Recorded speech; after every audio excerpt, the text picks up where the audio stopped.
પ્રેગ્નન્સીના પહેલા 3 મહિનામાં ઘણા ફેમિલીઝમાં કંઈક આવું થતું હોય છે.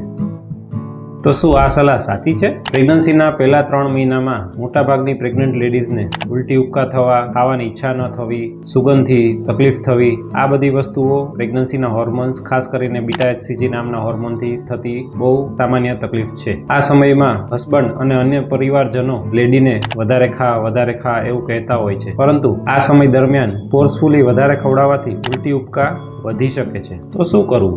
થોડું ખાવું, દિવસમાં 5 થી 6 વખત ખાવું, ઇઝીલી પચી જાય એવો ખોરાક લેવો, કૂક કરેલું ફૂડ ન ભાવે તો કાચું સલાડ છે, ફ્રૂટ છે, મિલ્ક છે, આ બધી વસ્તુ વધારે લેવી તથા ડોક્ટરની સલાહ પ્રમાણે ફોલિક એસિડ તથા અન્ય દવાઓ લેવી. હસબન્ડ અને ફેમિલી મેમ્બર્સ માટે એક ખાસ વાત, આ સમયે પ્રેગ્નન્ટ લેડીને ફોર્સફુલી ખવડાવવાની નહીં, પરંતુ સમજવાની અને સાથ આપવાની જરૂર હોય છે. થોડા અઠવાડિયામાં એની ભૂખ ફરી નોર્મલ થઈ જ જશે. જો તમારા ફેમિલીમાં કોઈ પ્રેગ્નન્ટ હોય તો આ વિડીયો એમની સાથે જરૂરથી શેર કરજો કે જેથી કોઈ મમ્મીનું ટેન્શન આનાથી ઓછું થઈ જાય.